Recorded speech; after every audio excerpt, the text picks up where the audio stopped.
মালদায় ভয় ও হিংসামুক্ত নির্বাচন করতে তৎপর হয়ে উঠেছে পুলিশ প্রশাসন।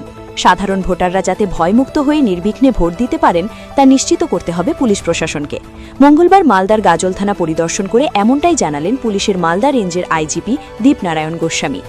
সংবাদ মাধ্যমের মুখোমুখি হয়ে কী বললেন তিনি শুনুন।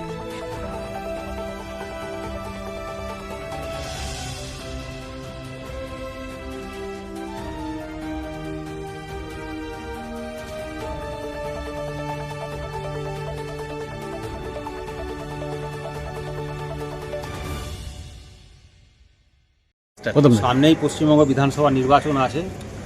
এই ব্যাপারে ইলেকশন কমিশন অফ ইন্ডিয়া থেকে 6টা ম্যান্ডেট একদম দেওয়া হয়েছে আমাদের জন্য, যাতে মানুষ অবাধ সুষ্ঠু শান্তিপূর্ণভাবে ভোটদান করতে পারে। নো ভায়োলেন্স, কোনো রকম ভায়োলেন্স হবে না, মানে আঘাত সব করবে না।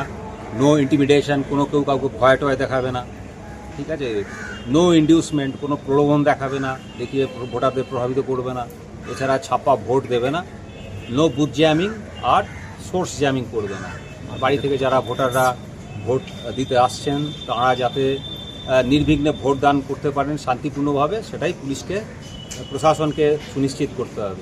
এই ব্যাপারে আমরা আমাদের যে রেঞ্জের বিভিন্ন জায়গা, বিভিন্ন জেলাতে এবং বিভিন্ন থানাতে, আমরা সকল থানাতেই ঘুরে ঘুরে আমরা এই বার্তাটাই প্রচার করছি। এবং আমাদের যারা ভারপ্রাপ্ত অফিসাররা আছেন তারা তাদের যে সহযোগী অফিসারদের নিয়ে অলরেডি এগুলো ভালোভাবেই সুষ্ঠুভাবে করছেন, যাতে আরও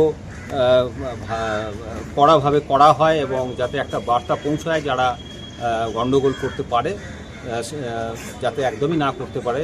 যারা পুরনো, যারা রেকর্ডেড অ্যান্টি সোশ্যাল আছে বা এরকম আছে, তাদের সবাইকেই পুলিশের যা যা ব্যবস্থা থাকে, ইনস্ট্রুমেন্ট যেগুলো আছে, লিগ্যাল ইনস্ট্রুমেন্ট, সেগুলো দিয়ে তাদেরকে বাউন্ড ডাউন করা হয় এবং করাও হয়েছে অনেকগুলো।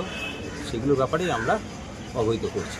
স্যার, পুলিশ কি যেগুলো স্পর্শকাতর এলাকা সেই সমস্ত জায়গায় গিয়ে আপনি যেরকম থানাতে এসে অফিসারদের নিয়ে আলোচনা করলেন, বৈঠক করলেন, পুলিশ কি গ্রামে গিয়ে সাধারণ মানুষকে সচেতন করা বা তাদেরকে বড় অবশ্যই তারা অলরেডি এটা শুরু করেছেন এবং করছেন।